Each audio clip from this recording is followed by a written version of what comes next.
Well, hello, welcome back. We've been working on the programming language, Natalie, and trying to get this gem to compile, Ruby Parser, and we've made some good progress over the last few videos, but I actually want to take a break from that to do something else that I was inspired to do, and I don't know, it may fail spectacularly, or it may work out. So I don't know. That's the beauty of working on an open source project that you are in full control of. You can go on these little tangents like this and see if it works out. And there's no deadline or boss to yell at you or anything like that. So definitely recommend you getting an open source project, something you can work on in your spare time. There's no deadline, there's no hassle or pressure to deliver. Um, and there's really no pressure for anything. You can just do whatever you want to do. Anyway, so what I was inspired to do was with the recent release of Python 3.9, I noticed that Python got a new parser, and it's a PEG-based parser, PEG, parsing expression grammar. And I won't get into all the differences because honestly, I don't know all the differences. All I know is I have used a PEG generator before. And have had a lot of fun with it. And I wanted to see if we could do that with Ruby. Now this I think somewhere it links to this, which talks all about how Guido van Rossum and these other guys, other people, don't know if they're guys, but other people had helped to write this uh, parser generator specifically so they could write a PEG-based parser for Python. And the reason they had to make their own parser generator is because they needed left recursion. And most PEG based parser generators do not support left recursion. But there are a few out there, and I even found this one in C++, that does support left recursion. And so I don't know, I thought maybe it'd be kind of cool, maybe kind of fun just to start and see if we can write a Ruby parser. This may this is going to be a big project, and it's going to probably take a long time. But like I said, there's no deadline, and I can do whatever I want to. So I did a little bit of work ahead of time to get the project going. I did this commit right here, which essentially set up the PEG parser library and its dependency easy iterator with CMake. And so I've got all that building. And then I also created I'm not even going to show all that, but I basically created stubbed out a new class called Parser, and it has a class method on it called Parse. And what I'd like to be able to do is this right here, and for that to print out the AST. Right now it's stubbed out, so it's just returning an array, an empty array. But what if we could have it return something? So what if it returns something like this, AST, uh, just 1. What does that return?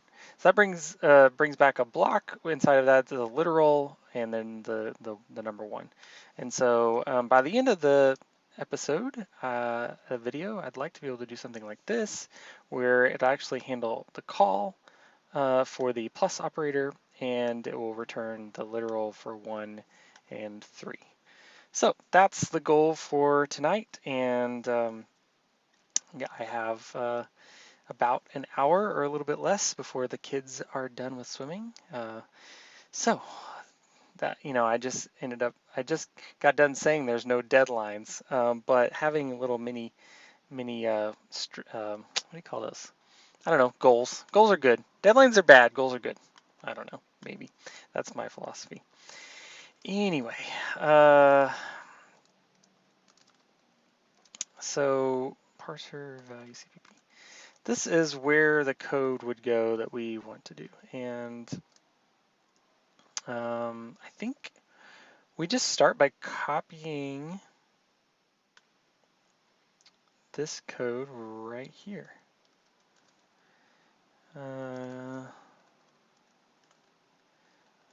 Yeah, let's see if we can do it. Don't need these comments. And let's just see if this actually works. Result.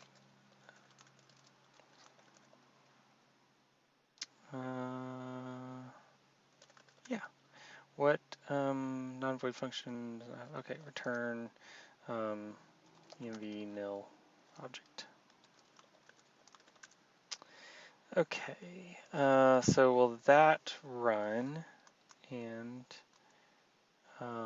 we're not actually parsing anything yet, but this is a calculator from their example, and I think this should just print out 5. So if this works, then we know everything's hooked up correctly. Got to run make, of course. Okay, yeah, result is 5, and it's a float, and so that's working. So let's just why there we go. I don't know much about this library, but I can gather from the example that we can do separator, white space.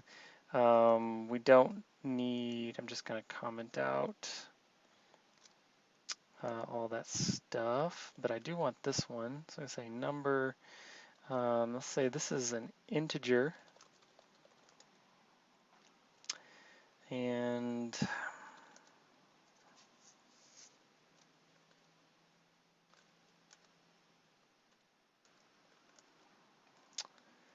yeah. Okay. And let's just say that we're going to start with that. And the input is the code as a string cstr. And the result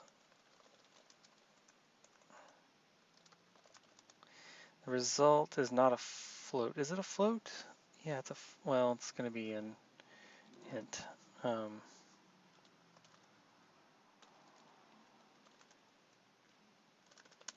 We'll see if that works. Hopefully we didn't break anything. Result equals 1. Okay, cool. And that's what we passed in right here. That's good. And so we don't actually want an int though. What we want is a value, which is our data type. So really here, actually, can I make this like a long or a int 64t? Is that going to work?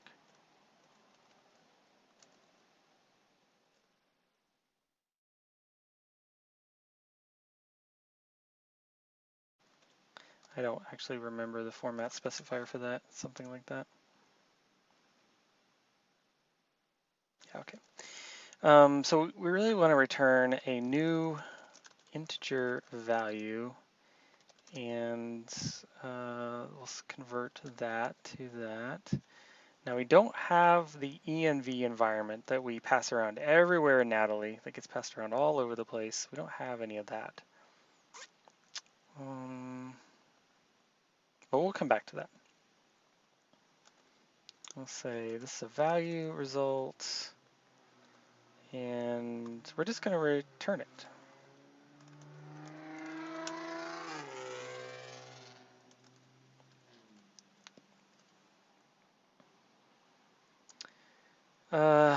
So we already have the environment here. How am I going to get that in there? It is a lambda. Just curious. I think that changes the type. Yeah, it's not going to like that. I was looking around and I think, oh, I don't have an internet connection. No internet.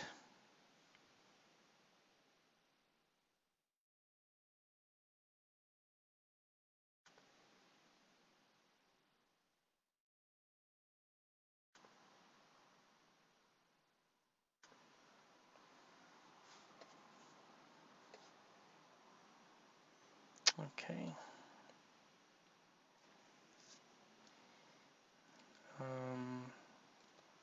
Calculator visitor. So you can pass in, I mean, they're using it for a visitor pattern here, but I don't actually care about that. I just want this extra argument to be able to pass in, and I believe you specify the type up here in the template. So the result is going to be a value pointer, and the extra argument is going to be an environment pointer. And I don't know if this is going to work or not. Pass in the environment here. What is this going to, cannot, so I think this has to be a reference. Could be wrong. There we go. Okay, so does that return an actual Natalie value object? And it seems to, because that's what we return. Perfect. And you know, while we're here, we might as well make floats work, because it's not going to be that much more work. It's going to be basically this without the optional part. It's going to be a dot. Environment. It's going to be a float value.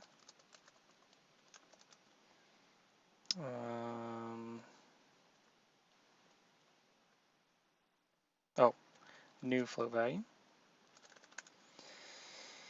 Cool. And so that's not going to work right away because we didn't actually put it as the root. It's not accessible from the root. So this is a compile error. But we can say G numeric is a float or an integer. And I don't think we need any code out here. And then we want to say the start is a numeric. So now, oops. So now I believe this should work. And and this one should work. Cool, cool.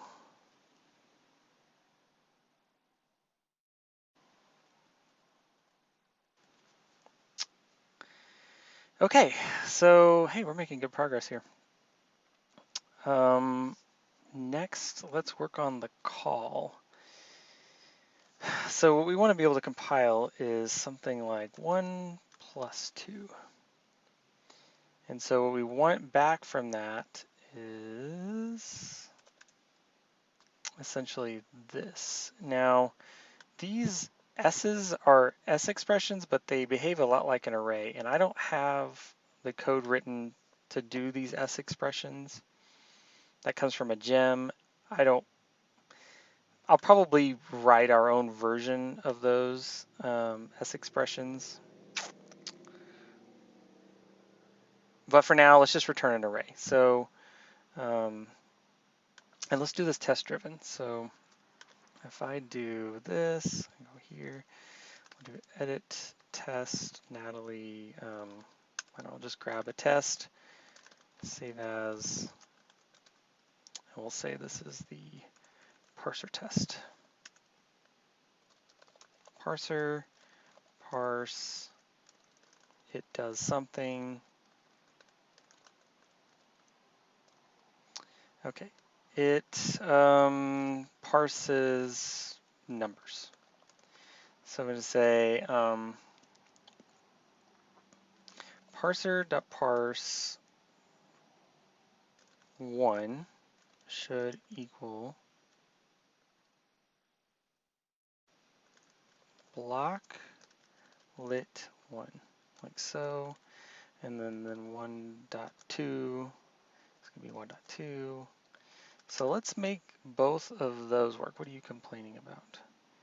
Yeah, it doesn't like this syntax, so that's okay. Both of those should, well, they don't quite work because we're not doing the wrapping thing yet. But let's go ahead and run it. Make and test parser test. Make sure I'm recording still. Yeah. Okay, 1 should be equal to this. And,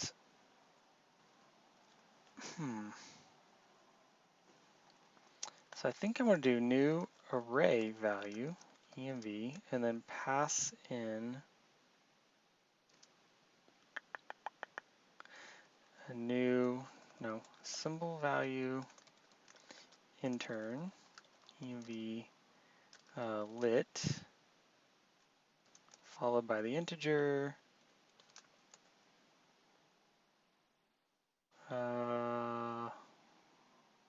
What am I missing? That's that. I need one more. I don't know if I like this being all in one line.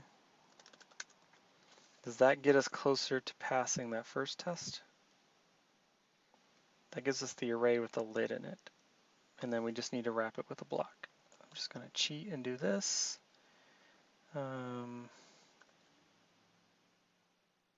Value block equals this block. This will probably change later, but it's just I'm gonna do it for now. New array value block, and then this is results. Does that get us closer to passing? The next failing test should be the float one. Yep, so that made us pass the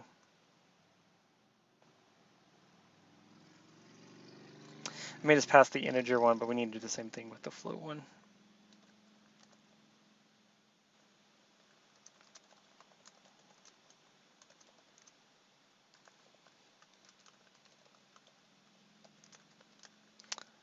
Probably could do something to eliminate some of this duplication. Maybe like a lit function, but this is fine for now.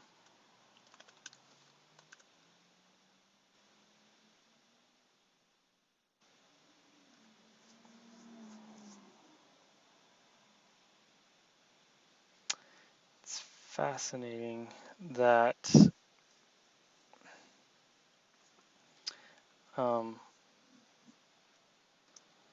our float comparison, I may have to do like a b within.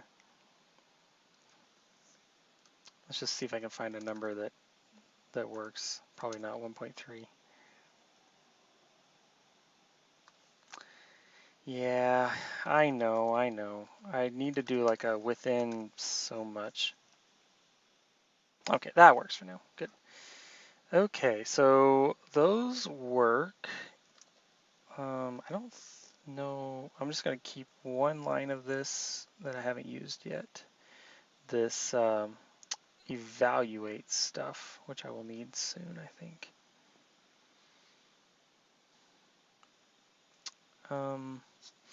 So let's do it parses operator calls.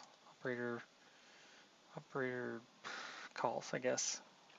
So say 1 plus 3 should equal. And this is where I'm going to cheat. AST 1 plus 3 should look a lot like this. Let's see. Change that. Change that. Change that. Okay. How did I miss one? Oh, yeah. Okay. Now this is going to be a syntax error currently.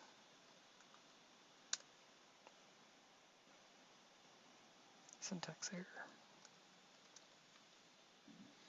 And then it'd be also good if it could raise an error in our runtime.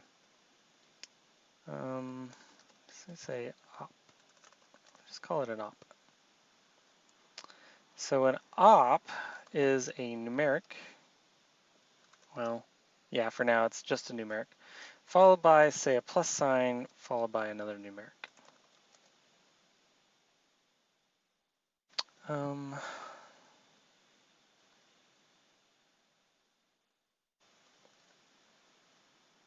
Yeah, maybe. Ugh. Maybe. Okay, and then it's going to return a new array value. Let's put this down here so I can see the whole line. It's going to return a new array value, and it's going to look like, it's going to say call. Its first literal, or its first symbol will be call, followed by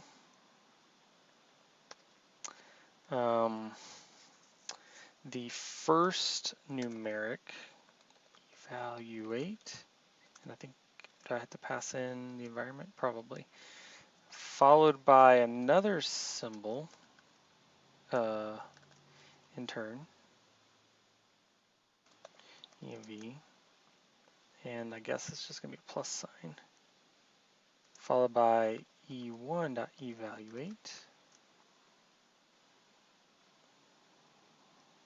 and okay, do these match up?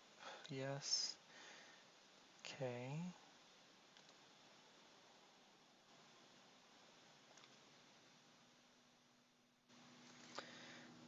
Yeah, so you don't like, I think I have to pass an environment here and here. That fixes that. Okay, so we now have this rule called op, which is a number followed by a plus sign followed by a number. And I'm not sure if this automatically counts white space in here or not, so we'll see about that. And then we need another rule that's like an expression. And an expression can be an op or a numeric by itself, because just a number by itself is an expression. And then our starting rule is expression.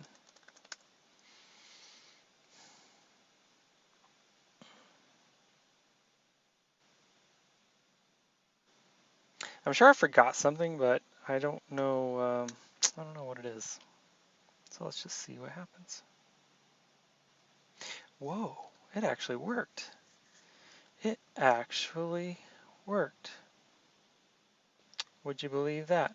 And let's just make sure that these work with it, you know, with spaces before and after, and in the middle, and all kinds of stuff like that.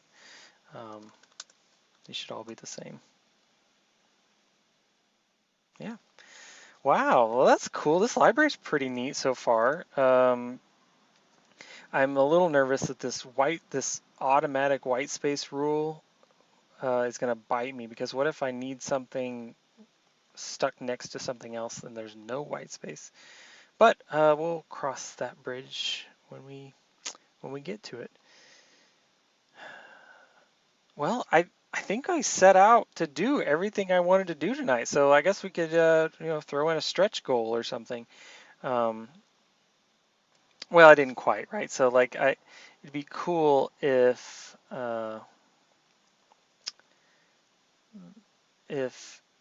this could work for all the different operators.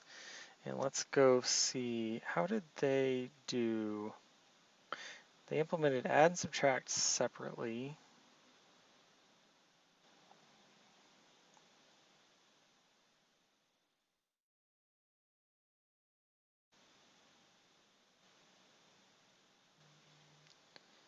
So I'm curious, should probably do like, hold on.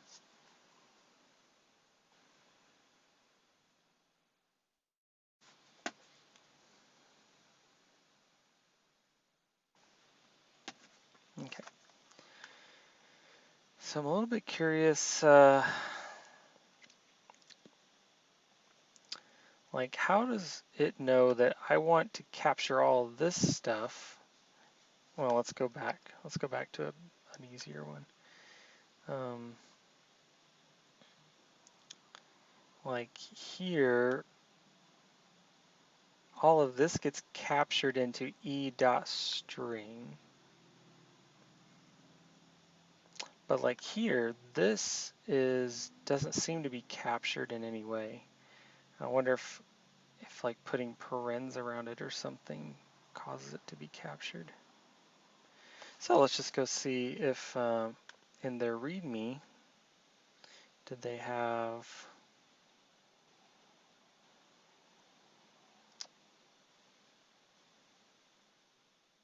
Well, they just say, look at the examples. I may just have to play with it a little bit.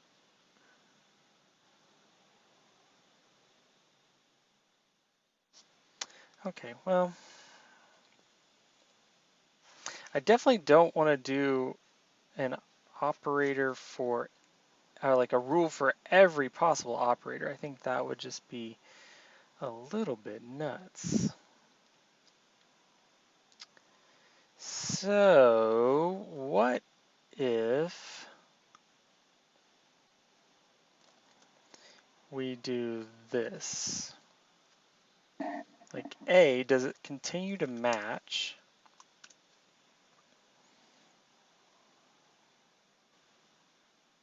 No, it doesn't.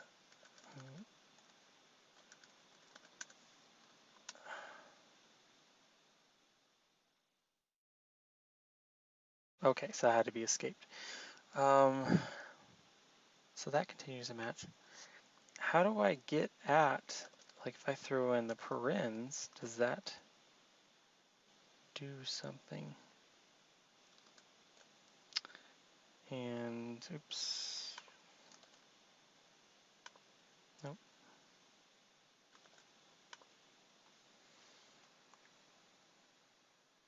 Yeah, they have parens here.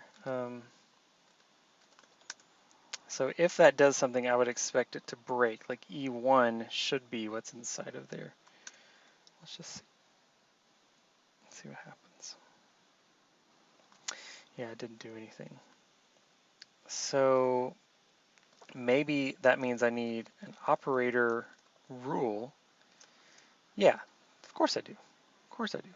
So this is operator,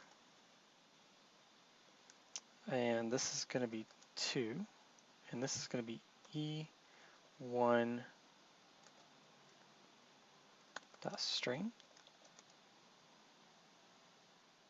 or just E1 dot evaluate. I don't know, let's try E1 to string. And an operator is a plus or a minus or an asterisk or a slash, and a whole bunch of other stuff. Like there's star star.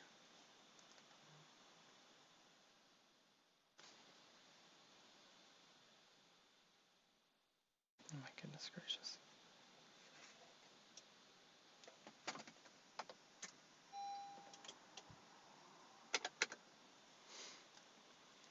Okay, so that's good enough for now. And let's say that is an operator.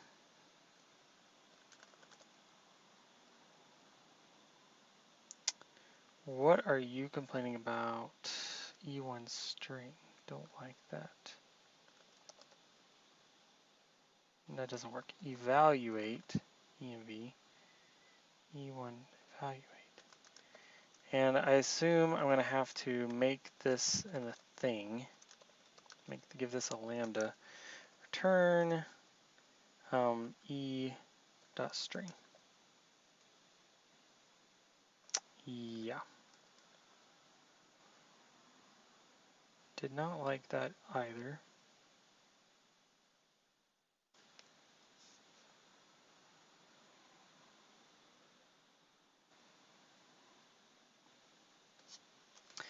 Probably because I'm missing a semicolon. No.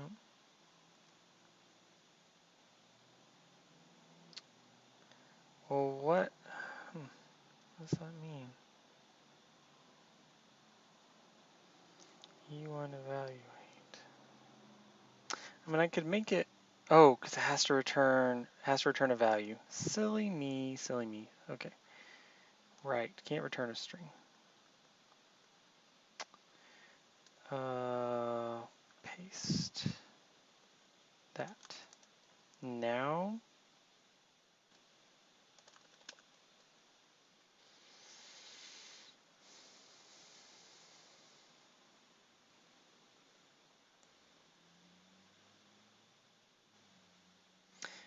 So now the only thing is this, no viable conversion from basic string to const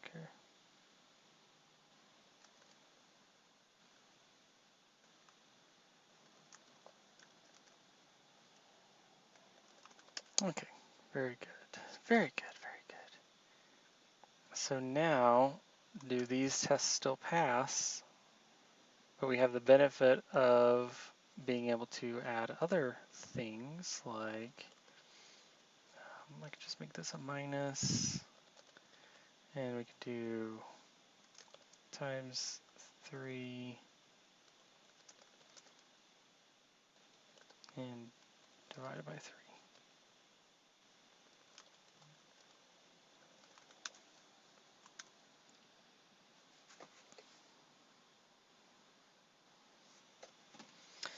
Awesome.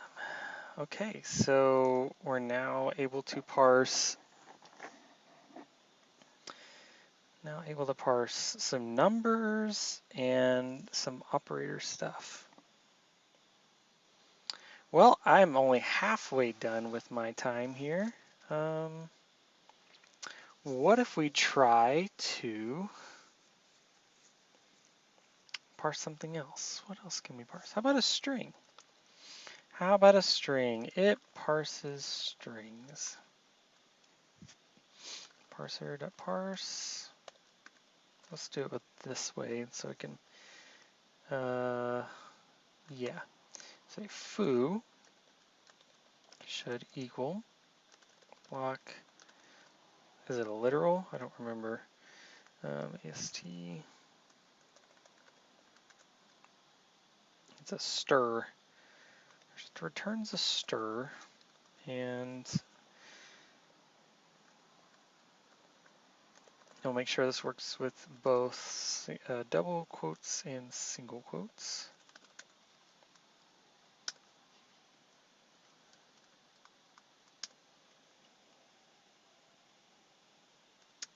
While we're here, why don't we make this, okay, so don't do that. It raises an error if there is a syntax error. I'm going to say parser.parse. What's something that is definitely a syntax error in Ruby? So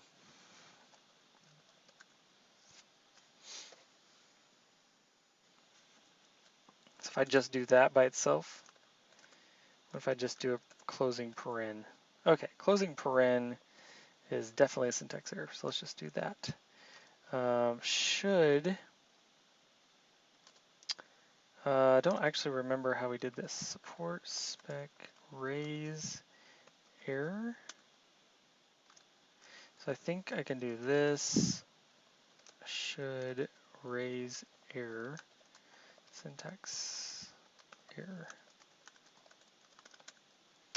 And exception. Do we have syntax? Yeah, we have syntax error. Cool. So let's see if we can get that one passing.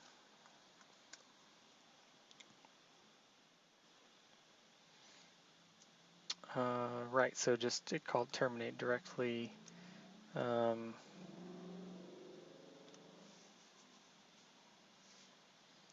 So I assume I want to catch. Oops, that was a wrong browser. I assume I want to catch. There we go, look at that.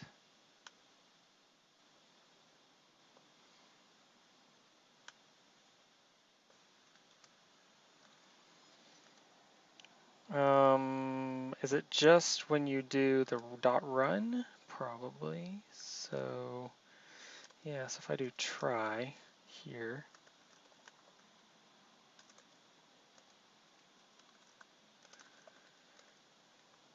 catch, I'm not going to worry about the details right now. I'll fidget with that later. That's the begin, the length, and then there's also the rule and name. Those are the 3 bits of information we get. But for now, we're just going to do nat raise environment class name. Just make sure I do this right. Okay, so syntax error.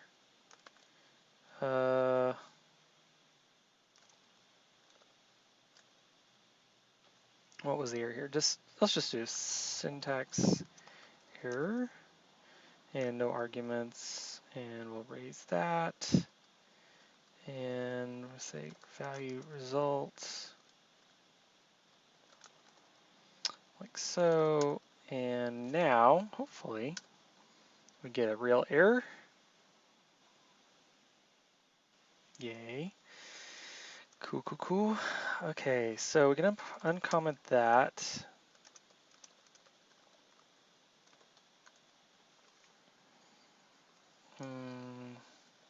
Error to do.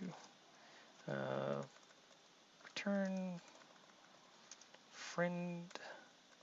Let's return message about what went wrong. Probably using the following stuff. Okay. So we want to parse strings. We want to parse a string. So we say a string is a double quote followed by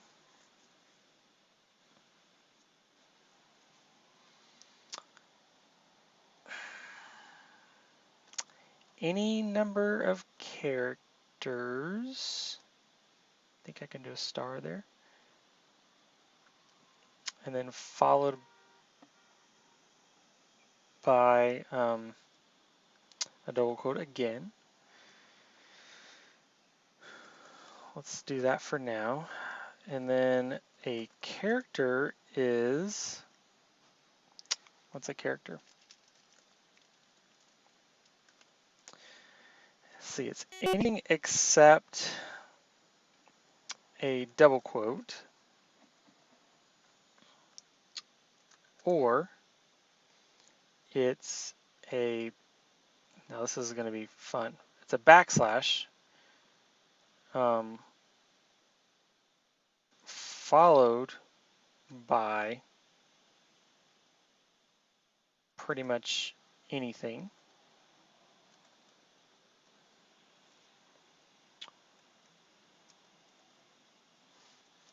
I hope the dot does what I want it to do here. So that's a character.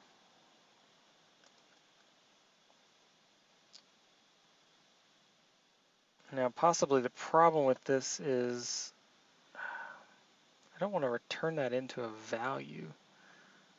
Hopefully I can make that work.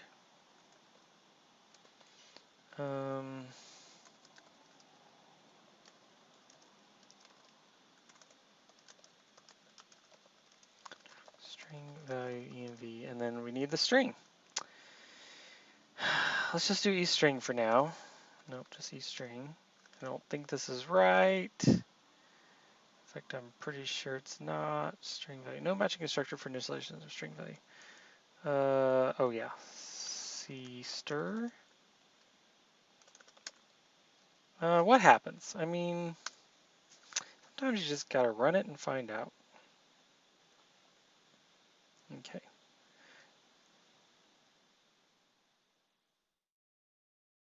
Oh, okay. So this is a syntax error in parsing the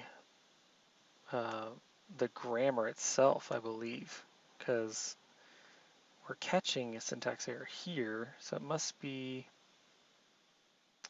up here. So let's, oops, let's do this for now. Say it's anything except double quote. does that allow it to parse? Syntax error.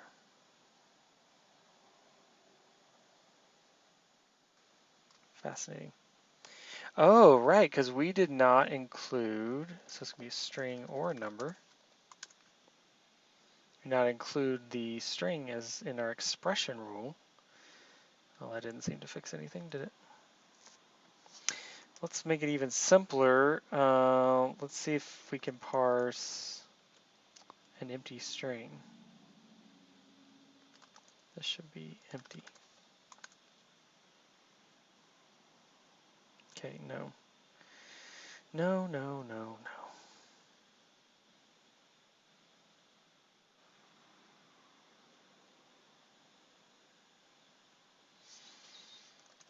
Yeah, it might be helpful to just print this stuff out.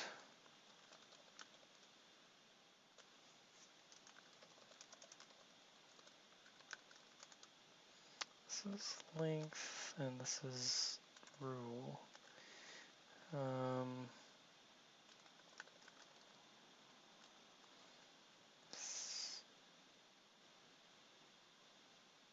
Did I? Oh, syntax is error.syntax. Okay, error.syntax. Format still says int, but the argument has type size t. Okay, that's fine. I think that says, let's see. I think that says ZU. I think that says ZU. String. I know I should be using cout. I should be using C++ streams, but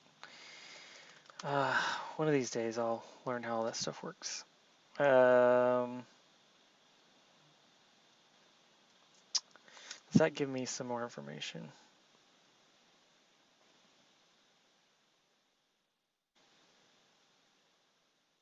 No, that didn't help.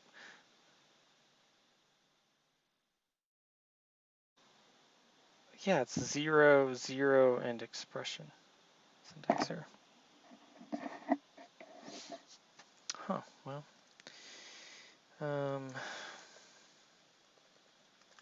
Okay. So a string is a double quote. Let's just, okay.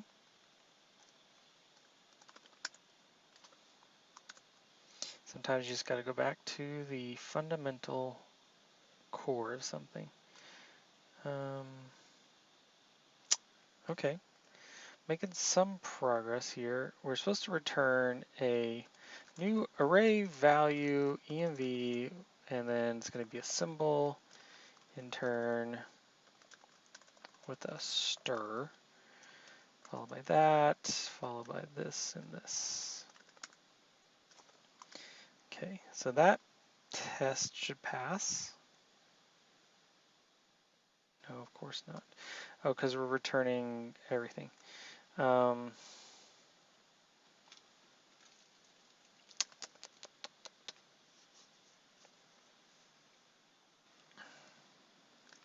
I cheat? So I think string value HTTP, I think it has a version where you can pass the length. Yeah, it does. So I can say e.string.length minus 2. Cannot be narrowed from unsigned long to size t.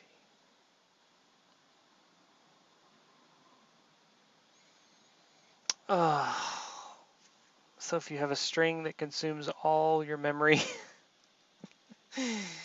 unsigned to signed, because I used a signed size t. Yeah, I know.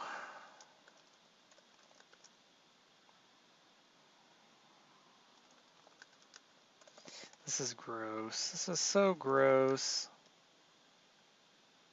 Does that fix it? What is it complaining about now?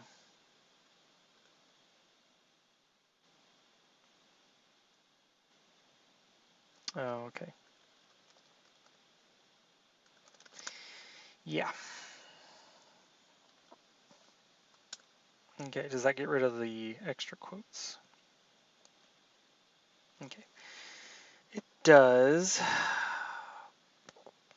And what if I have a single character like an X? Can I get a single character to work?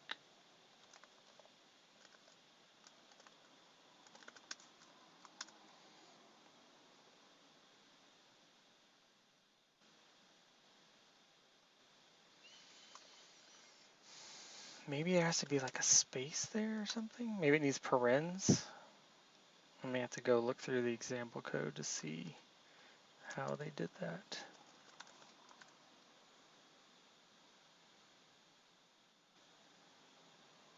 Yeah. How do you say that a rule is optional?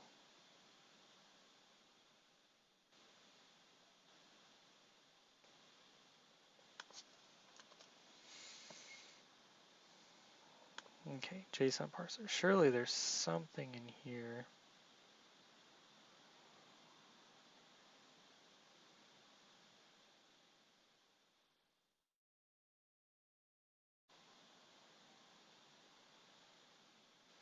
Oh yeah, how did they do strings?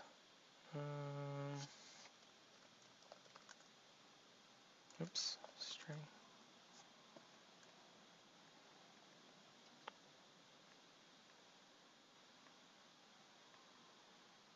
Oh, it's right here. I didn't even see it. Create string program. Presets. Ooh. That's fascinating. Fascinating. So they have some code that just handles that for you. That would be fine for now, but not fine long term because we need to do string interpolation and stuff like that.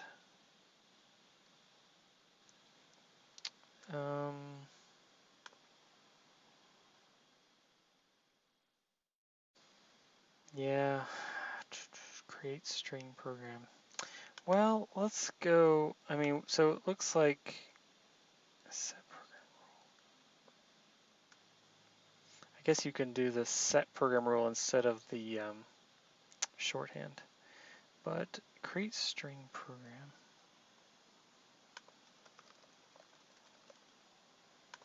In this repository. It's a preset. Here it is.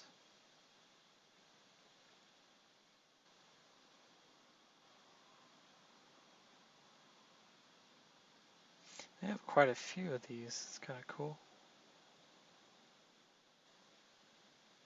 The character program might be helpful.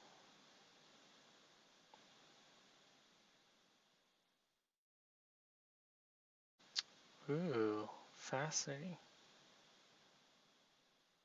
So you can specify a pattern using these functions.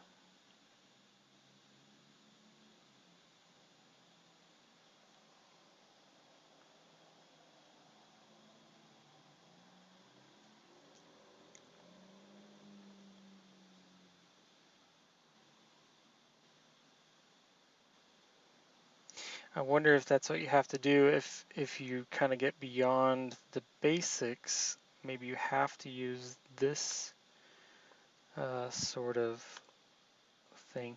Make rule. You give it a name. You give it a pattern, which is a sequence of these rules. And then you give it the lambda, but in this lambda, I'm not sure.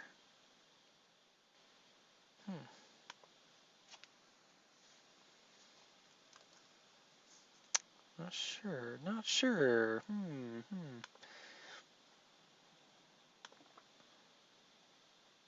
Type checker.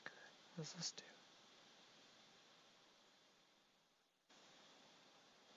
Doesn't seem to be a way to say that another rule can be used optionally. Doesn't seem to be a way to do that. So just to test my theory here, if I do care here, then I believe this test won't pass, but this one will. Let's just find out. No, that didn't work either.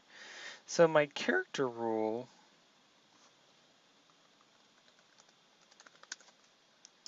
isn't working.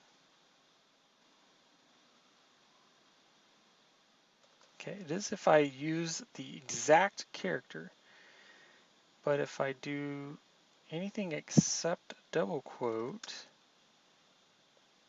it may be that it doesn't support this syntax.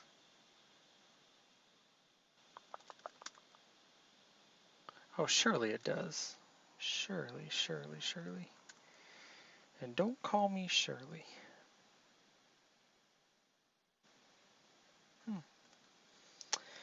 That's not working. So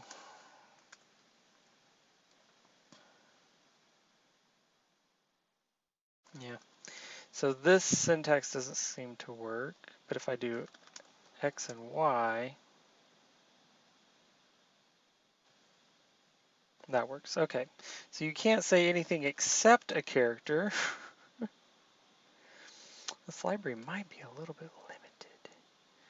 Or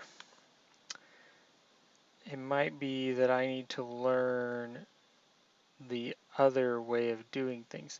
So it seems like this passing in a string is sort of a shortcut, but that there is a longer form version where you can call set program rule. Well, that's not a good example, is it? Oh, look, here's, okay, JSON.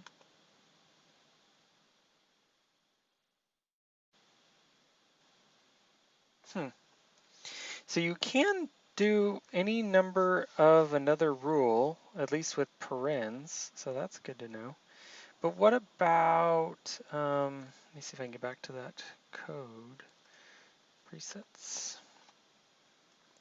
Create character program.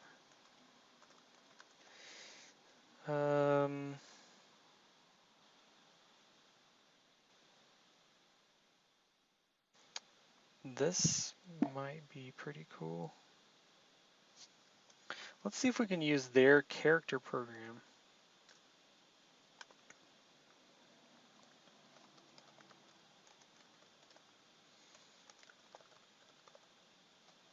So we're going to copy this, but we're going to make ours, wait, what? Copy. We're going to make ours do the character instead. Set program rule. Character. Presets. Create character program. And we're going to go back to, come on, go back to here. Create character program. That's not referenced anywhere. Create character rule. Create character anything. Well, I thought the string program used that. Yeah, it's right there. Good gravy. Okay, so you just call it without any arguments. Okay, create character program, and we're going to have it, that's fine, we'll have it return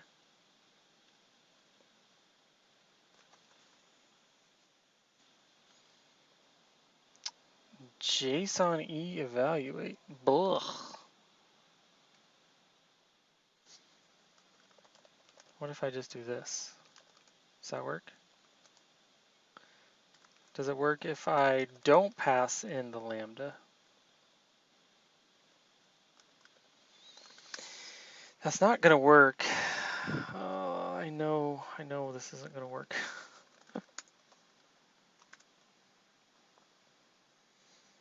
Yeah, because it's not returning the same type.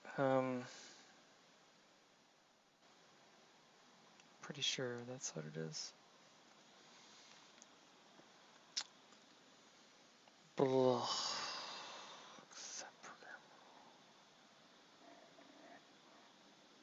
I don't want a lambda, I just want to be able to get to the string.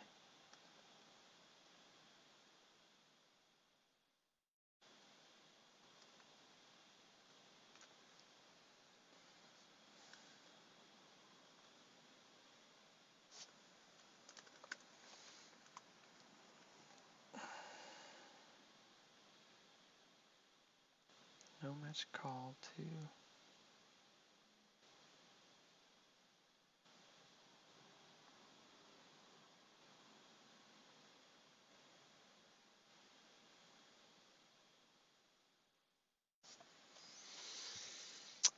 I'm guessing that this lambda doesn't match its type signature. Well, I'm out of time for this little car session, so I'm going to comment this out. We're going to say that empty strings are supported. I know that's a little dumb. It's actually a lot dumb, but I'd say it's not bad for first time using this library. I'm going to spend some time looking at how it works and see if I can learn how to do this character repeating thing. I'm going to put that back though, because that's very weird. So this was anything other than a double quote. Come on. So yeah, let's do that. Okay. Start work on parser. Grammar.